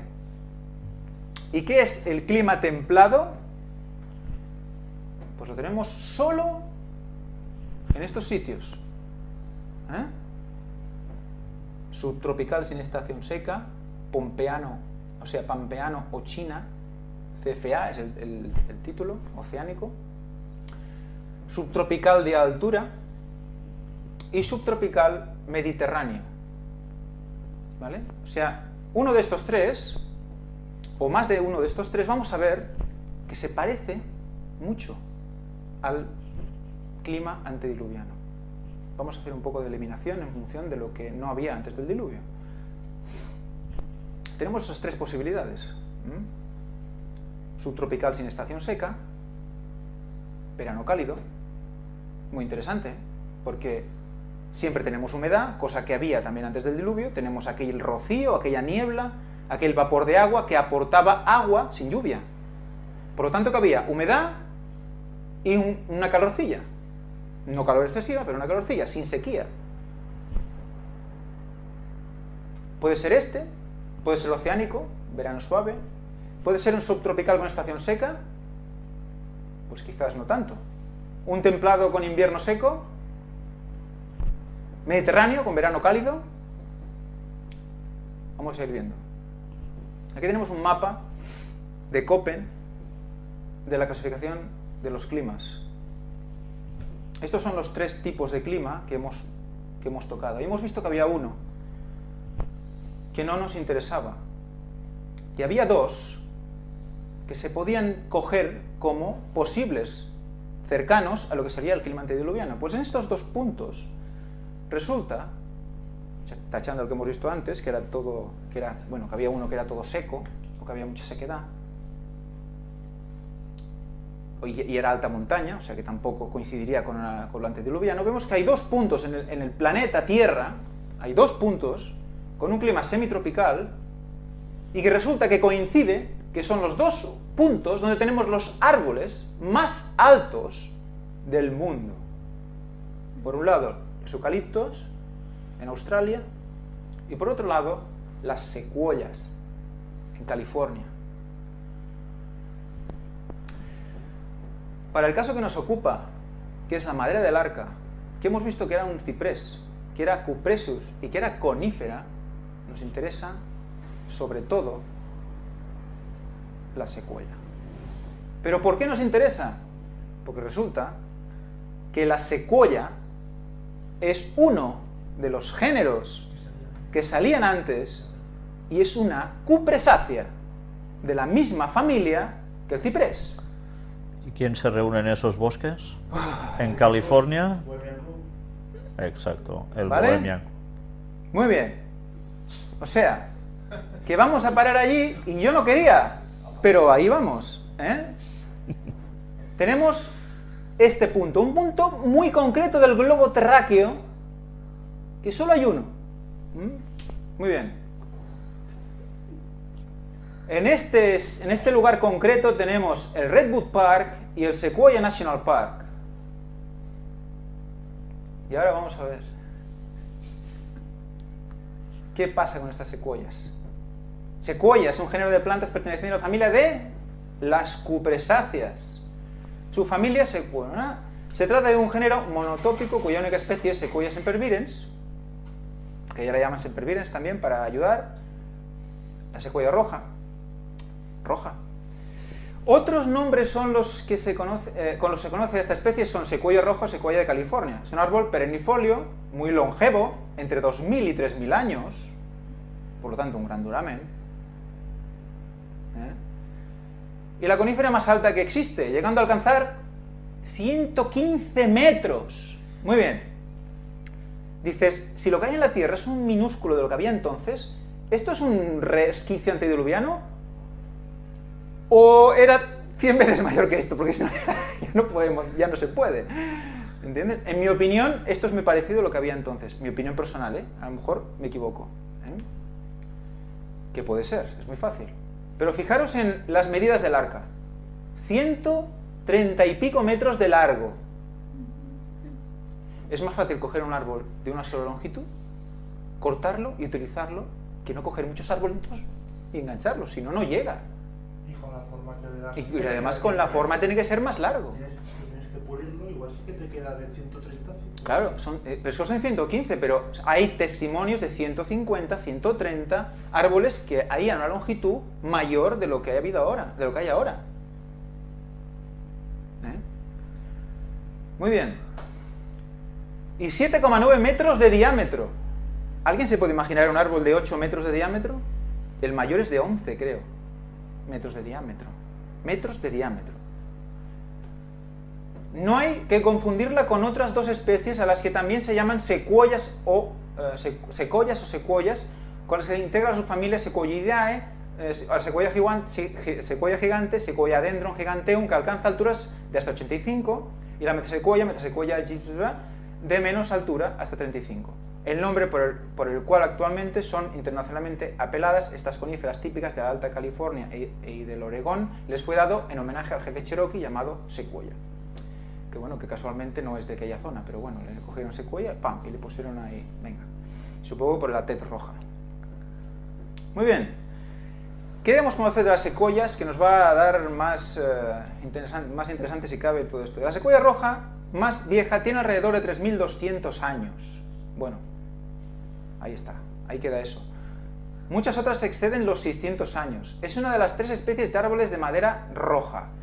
Esta, utilizada antiguamente en la construcción, se emplea en la ebanistería por su alta calidad y su llamativo color. Tengo entendido que también se utiliza mucho, es muy valorada, que no sé si está aquí, no lo he subrayado, para elaborar santería, para elaborar sobre todo crucifijos y santos y monjas y vírgenes y todo eso. O sea que es muy valorada por eso. Para la idolatría. Para la idolatría, sí, no sale la palabra, jo macho, ¿cómo estoy? Siguiente. En Cantabria disfrutan de una singular bosquete de secuoyas, declarado Monumento Nacional 2003. O sea, aquí en España también tenemos secuoyas. Yo personalmente he visto una secuoya aquí en Cataluña y no llega a esas alturas. O sea que el clima implica también. La superficie de la citada formación es de 2.467 hectáreas, compuesta de 848 pies de secuoya sempervirens, 25 pies de pinus radiata, etc.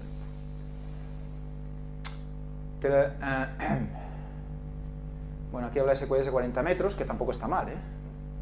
Es como los cipreses, que llegan a 30, 40 metros.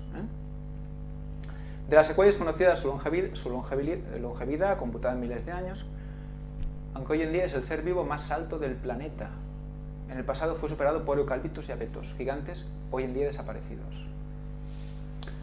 La forma en que está diseñada su estructura es llamativa. A partir de la misma raíz crecen troncos independientes, pero muy próximos unos de otros, de forma que si uno fuera dañado, los demás se desarrollarán independientemente, aunque aportando savia al tronco que la necesita. O sea que además es un tronco generoso. Es un tronco, no sé, misericordioso. Muy bien. Sigamos, esto es bueno. Dice, las secuoyas de la costa ocupan una franja estrecha de tierra aproximadamente 750 kilómetros de longitud y de 8 a 75 kilómetros de anchura. O sea que es poco de la costa pacífica norteamericana. Es un sitio concreto. La elevación del terreno varía de 30 a 750 metros. Poquito, o sea, es laderas. De vez en cuando bajando hasta el nivel del mar y culminando en 920 metros. Suelen crecer en las montañas donde hay más precipitación debido a la humedad que despide el océano. O sea que el océano le aporta humedad. Los árboles más altos y más viejos se encuentran en valles, barrancos profundos, donde fluyen arroyos durante todo el año y la precipitación de la niebla es constante.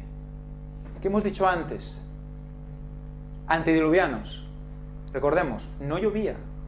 El rocío, la niebla, el vapor, es como el riego gota a gota.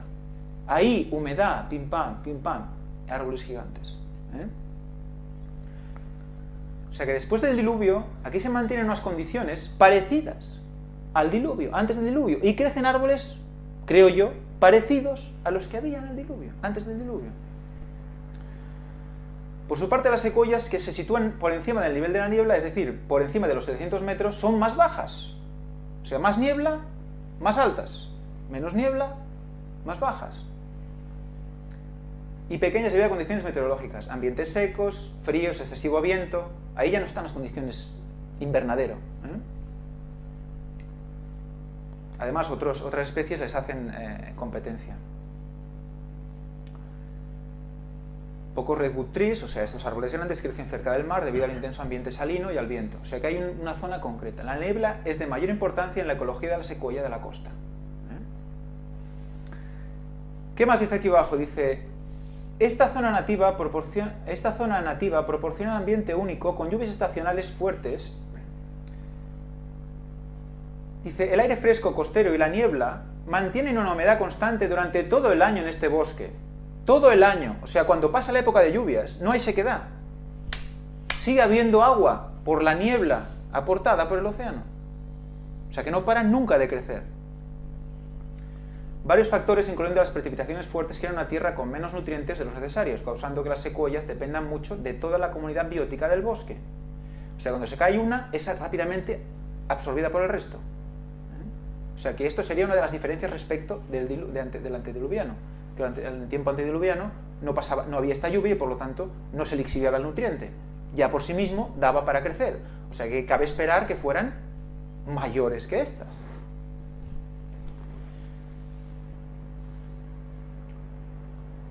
Por eso dice que hace un reciclaje completo de los árboles muertos.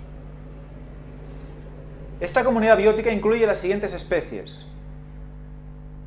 Bueno, Cous Douglas, Fir, bueno, esto es el abeto, etcétera, etcétera. Bueno, esto ya está aquí. Pues nada, habéis visto que esa zona mantiene las condiciones muy parecidas a la del diluvio, a la época antediluviana. Bueno, esto por si queréis saber más cosas, su reproducción, etcétera. La secuoya más alta, Hyperion, es el nombre que el equipo de Chris Atkins ha dado al árbol, que ahora es el ser vivo más alto del mundo. Una secuoya roja que mide 115,55 metros de alto. Yo estuve mirando el otro día un árbol de 12 metros de alto y me parecía alto. Y pensé, 10 veces este árbol y unas 30 veces la anchura de este árbol es lo que hay allí. Aquí tenéis una relación de diferentes árboles que le han puesto nombres, General Sherman, los Monarch, una serie, y veis ahí la altura en metros, 98 metros, 100 metros, 80 metros, el diámetro y el volumen en madera, 1200 metros cúbicos de madera. Es una barbaridad. El General Sherman es el que tiene más metros cúbicos de madera de todo el mundo, 1486,6 metros cúbicos de madera en un solo árbol. Aquí tenéis los más altos, Hyperion, Helios, Icarus, Stratosphere, todos más de 110 metros de altura, allí. Bueno, pues si os fijáis, tenemos una zona roja ahí en la zona de California, por arriba, que sería la zona con clima templado, como dice aquí, Mediterráneo. Israel y la zona de Turquía, Asia Menor, ¿veis el Mediterráneo también en rojo? ¿Y veis aquí en Australia, el otro punto donde decíamos, de los eucaliptos? Puntos concretos.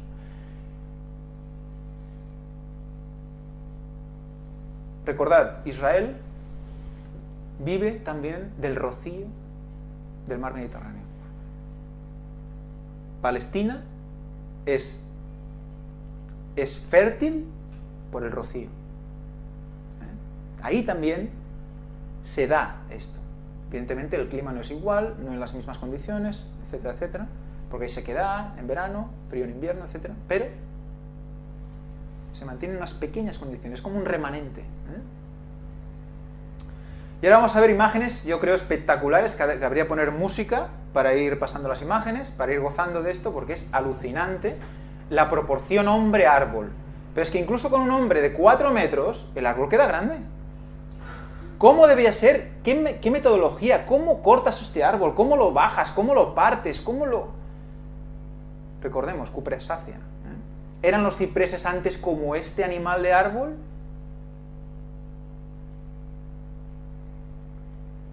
Fijaros, la entrada al parque. Esto es un todoterreno pequeñito de los que tienen allí. Fijaros, qué espectacular. Con la niebla, como hemos dicho. Fijaros la forma, que es forma de ciprés. Todo hacia arriba. Es forma de ciprés, gigante. Final. Visto desde abajo, una gran foto. Fijaros como no hay ramaje hasta la parte superior. Es como si fuera una lanza. Tienes el mango y arriba la forma de lanza. Espectacular. Y más con lo que hemos leído hoy. Y lo que leeremos. Aquí a ver si encontréis a la persona. Yo estuve buscando en la foto a ver dónde estaba la persona. Y sí, la encontré. ¿La habéis visto ya? Abajo a la derecha, por ahí escondida. Es espectacular. Yo no quiero morirme antes de ver esto en persona. Bueno, no sé allí. Supongo que habrá algo parecido, no lo sé. Aquí tenemos otra persona, pachurrada en un trocito de raíz del árbol. Aquí vemos el bosque. Bueno, luego lo vais viendo tranquilamente en vuestras casas. Aquí el Big Tree, que tenemos el peso, el diámetro, 21 metros. No, pies, perdón, 6 metros. Circunferencia, 20 metros. Es que se sale 1500 años, le estiman este árbol. O sea que los árboles que se cortaron para el diluvio, 1600 y pico después de la creación, eran árboles como este que tenemos aquí, probablemente. Pero mayor, porque tendría mejores condiciones de suelo, no habría... Pues ahí lo tenéis, 1500 años de árbol cortado para hacer el arca. ¿Qué duramen debe tener eso? ¿Habéis visto la proporción antes de la madera? El duramen era casi la mitad o más de la mitad. Fijaros, 10 metros de diámetro, que 8 metros sean duramen. Ahí te sale... Y como dice Elena White, además, que la madera era más dura, como piedra. Más que ahora, exacto. Fíjate. Pues muy bien. Aquí se acaba.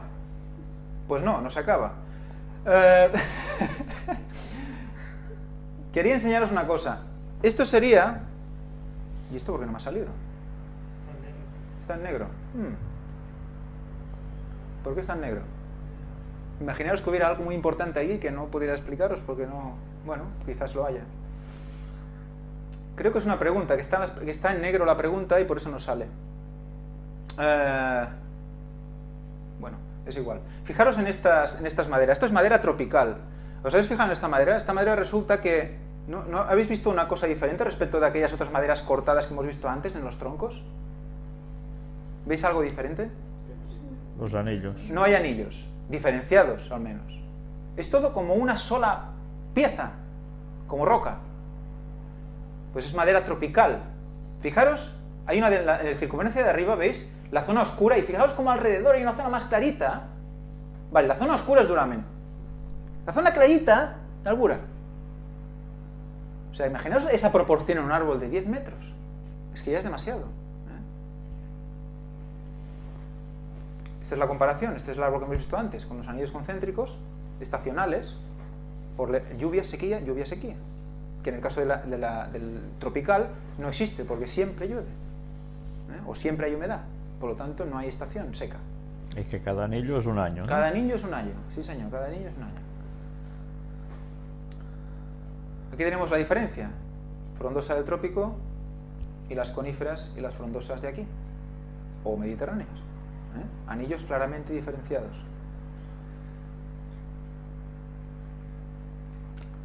¿Y por qué digo lo de los anillos? Pues muy fácil, volvemos al arca. Investigación arqueológica del arca de Noé. Dice, el doctor Brandenburger de la Universidad Estatal de Ohio, Estados Unidos, después de estudiar las fotografías, concluyó: no tengo ninguna duda de que este objeto es un barco. En toda mi carrera nunca he visto un objeto como este en una fotografía aérea. El doctor Brandenburger era un experto en fotogrametría que había descubierto las bases de misiles en Cuba durante el gobierno de Kennedy. Un equipo norteamericano realizó una expedición de 1 día y medio al sitio, apenas bastante tiempo de realizar la prueba científica. Hicieron un agujero en un lado de la estructura con dinamita, como hemos visto antes en el vídeo. Aunque algunas maderas especificadas fueron reveladas, su conclusión fue: nada de interés arqueológico, vámonos para casa. Muy bien. Si este objeto fuera del arca de Noé, tendría aproximadamente 4.400 años de antigüedad, así que la madera tendría que estar petrificada. Así que encontrar piedras aisladas, como la madera, sería suficiente alisadas. Piedras alisadas. Alisadas, como la madera, sería suficiente evidencia. Sin embargo, debido a que el material no tenía ningún anillo de crecimiento, el equipo decidió que no podía ser de madera. Y punto. Esa gente no ha visto nunca un trozo de madera tropical, que por cierto, tienen sus anillos, aunque muy difusos. Y dicen que como no es una madera como de pino, pues nada. Y dices, ostras, ¿pero eso realmente prueba ser cierto? ¿Prueba realmente que por eso no es madera? Las condiciones del mundo antes del diluvio bíblico fueron muy diferentes a las de ahora. La Biblia dice, porque Jehová Dios todavía no había hecho llover sobre la tierra, sino que subía de la tierra un vapor que regaba toda la faz de la tierra.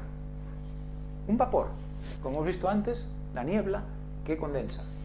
Los anillos del crecimiento en la madera son causados por la lluvia, así que en un ambiente antes del diluvio, sin lluvia, los árboles no tendrían anillos de crecimiento. A ver, esto tampoco es del todo correcto. No es sin lluvia, es sin aportes buenos, grandes de humedad y parones por sequedad. Los parones marcan el anillo. La zona oscura del anillo es la zona de verano. Se acaba la primavera, donde ahí están las lluvias, llega el verano, se para y se protege con zona más lignificada, zona más dura, que es lo que le da también la dureza al árbol. Esa estacionalidad hace que se marque el anillo. No expresamente por lluvia, sino por humedad, pero coincide con las lluvias, evidentemente. Y esto es exactamente lo que encontró el equipo norteamericano. De hecho, si el material tuviera anillos de crecimiento, no podría ser del arca de Noé. Menos mal que no los tenía. ¿Vale? Grandes científicos. Sí. Eso debe ser una orden desde arriba, típica llamada. Oye, no es mal, ¿no? Esto no tiene anillos, fuera, ¿no? Muy bien, se puede seguir leyendo el artículo porque es interesante, pero son cosas que ya más o menos hemos visto. Entonces dice, la pregunta que nos queda ya para la semana que viene, porque creo que después de esto ya no hay nada más, es, de haberlos, los anillos, ¿podrían distinguirse los anillos de crecimiento de una madera petrificada? Eso es lo que nos tiene que hacer, nos tiene que preocupar ahora. Porque si había madera petrificada y no había anillos, digo, a lo mejor es que en una madera petrificada no se muestran los anillos. Y nos tenemos todos engañados aquí. Nos han dado gato por liebre. Muy bien. Abajo dice, esto es un bosque petrificado, que veremos fotos la siguiente semana, que dice, la madera petrificada puede conservar su estructura original con todo detalle, hasta el nivel microscópico. Estructuras tales como los anillos de crecimiento y los anillos de crecimiento y los diversos tejidos pueden observarse con frecuencia. La madera petrificada tiene una dureza en la escala de Mohs de 7, la misma que el cuarzo. Bueno, pues hasta aquí he llegado. La semana que viene, si Dios quiere, más. Nos quedamos con la madera petrificada, porque a partir de aquí estudiaremos la petrificación. ¿Por qué se petrifica? ¿Qué realmente marca la petrificación? ¿El tiempo? Vamos a estudiarlo la semana que viene y llegaremos a más conclusiones. Por mí, suficiente.